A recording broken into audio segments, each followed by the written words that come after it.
చూసారంటే Devara pre release event రద్దయింది. పరిమితికి మించి అభిమానులు తరలివచ్చారు. విఐపి సెలబ్రిటీ గ్యాలరీలోకి దూసుకువెళ్లారు ఫ్యాన్స్.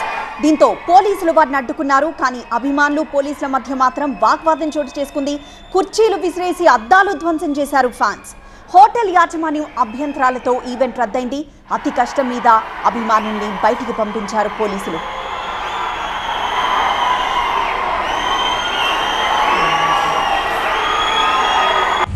అభిమాన సోదరులకి నమస్కారం. ఈరోజు దేవరా ప్రీ రిలీజ్ ఈవెంట్ జరగకపోవటం, క్యాన్సిల్ అవటం నిజంగా చాలా బాధాకరం. ముఖ్యంగా నాకు ఇంకా చాలా బాధగా ఉంటుంది. మీ అందరికీ తెలుసు, అవకాశం దొరికినప్పుడల్లా మీతో సమయం గడపాలని, దేవరా మూవీ గురించి, దేవరా మూవీ కోసం మేము పడిన కష్టం గురించి మీ అందరికీ వివరిద్దామని నేను చాలా ఎక్సైటెడ్గా ఉన్నాను. కానీ సెక్యూరిటీ రీజన్స్ వల్ల ఈ ఈవెంట్ని క్యాన్సిల్ చేయడం జరిగింది.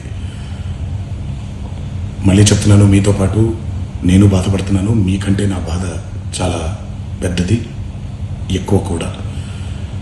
కానీ ఇది ఇలా జరగడం దేవరా ప్రొడ్యూసర్స్ వాళ్ళు, లేకపోతే ఈవెంట్ ఆర్గనైజర్స్ని వాళ్ళని బ్లేమ్ చేయడం కూడా తప్పనేది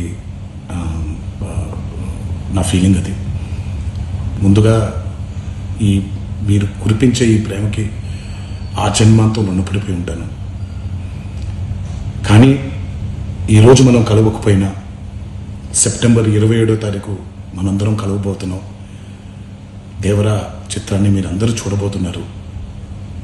మీరందరూ చూసి, నేను ఎప్పుడూ మీకు చెప్పినట్టే, మీరు కాలర్ ఎగరేసుకుని తిరిగేలాగా చేయడమే నా బాధ్యత అని, దాంతో వచ్చే ఆనందం ఎంతో నేను మాటల్లో చెప్పలేను. 27వ తారీఖు సెప్టెంబర్ అదే జరుగుద్దని నేను ప్రగాఢంగా నమ్ముతున్నాను. శివగారు ఎంతో కష్టపడి ఎంతో అద్భుతమైనటువంటి సినిమా తీయడం జరిగింది. అందరూ చూడండి, అందరూ ఆనందించండి. అన్నిటికంటే ముఖ్యంగా మీ ఆశీర్వాదం ఈ దేవరకి చాలా అవసరం, నాకు చాలా అవసరం. సో దయచేసి మీ ఆశీర్వచనాన్ని మాకు అందిస్తారని మిమ్మల్ని కోరుకుంటూ, ఇంకొక మాట, మీరందరూ జాగ్రత్తగా ఇంటికి తిరిగి వెళ్తారని ఇంకొకసారి మీ అందరికీ నేను గుర్తు చేస్తూ సెలవు తీసుకుంటున్నాను.